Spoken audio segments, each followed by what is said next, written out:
নমস্কাৰ সকলোকে স্বাগতম জনাইছোঁ অন্য নতুন ভিডিঅ'। তো এইটো ভিডিঅ'ত আলোচনা কৰিম যে যিসকল মহিলাই বা যিসকল গোটৰ মহিলাই 10,000 টকা লাভ কৰিছে মহিলা উদ্যমিতা আঁচনিৰ অধীনত বা যিসকলে লাভ কৰিব সিহঁতে এই 10,000 টকা কেনেকৈ খৰচ কৰিব লাগিব সেইটোৱে এইটো ভিডিঅ'ত ক'ম। আমাৰ মুখ্যমন্ত্ৰী হিমন্ত বিশ্ব শৰ্মা ছাৰেও এই বিষয়ে কৈছে। আপোনালোকক ক্লিপ ৱাইজ আপোনালোকক দেখুৱাই যাম আৰু লগতে আপোনালোকৰ লগত ডিছকাছো কৰি যাম। সেয়েহে ভিডিঅ'টো শেষলৈকে চাব আৰু যদি ভাল লাগে প্লিজ লাইক কৰি দিব।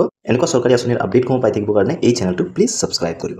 আমাৰ আঁচনিটোৰ লক্ষ্য হৈছে যে আমি আপোনালোকক আজি 10,000 টকা আপোনালোকক দিম আৰু আপোনালোকে অহা এক বছৰ এই 10,000 টকাটো সৎ ব্যৱহাৰ কৰিব।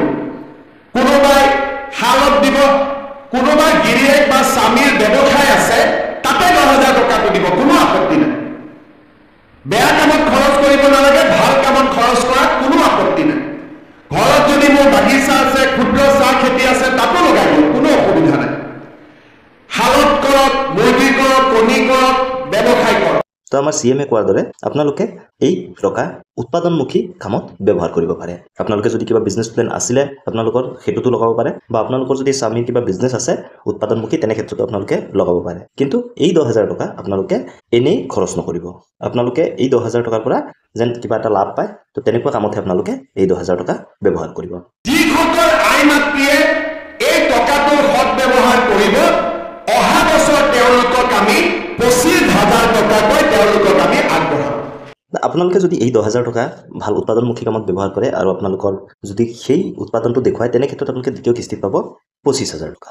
আৰু ঠিক তেনেদৰে আপোনালোকে সেই 25,000 টকা যদি উৎপাদনমুখী কামত খৰচ কৰে তেনে ক্ষেত্ৰত আপোনালোকে তৃতীয় কিস্তিত পাব 50,000 টকা।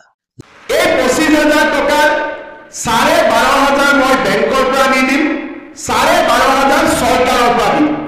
চৰকাৰৰ টকাটো ঘূৰাই দিব নালাগে, বেংকৰ টকাটো ঘূৰাই দিব লাগিব, কিন্তু সুদ দিব নালাগে। বেংকৰ সুদটো চৰকাৰে দিব, মাত্ৰ মূলটো আপোনালোকে ঘূৰাই দিব।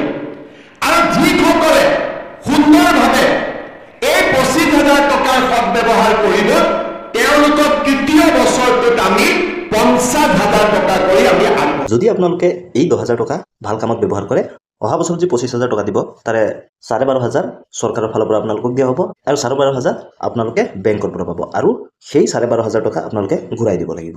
কিন্তু সেই 12,500 টকাত আপোনালোকে সুদ দিব নালাগে।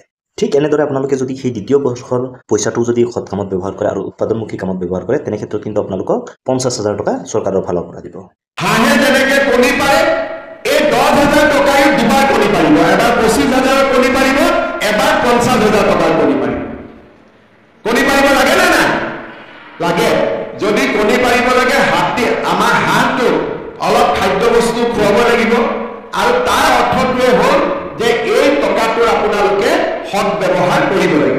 কাকো খুৱাব নালাগে, মাত্ৰ নিজে নাখালে হ'ল, নিজে ইয়াক ভাল কামত লগালে। এগৰাকী মহিলাই মোক কৈছে যে মামা আপুনি 10,000 টকাটো দিলে মই ভাল মোবাইল এটা কিনিম। আৰু এতিয়া মোবাইল কিনিলে পাব নেকি পিছত 25,000 টকাটো?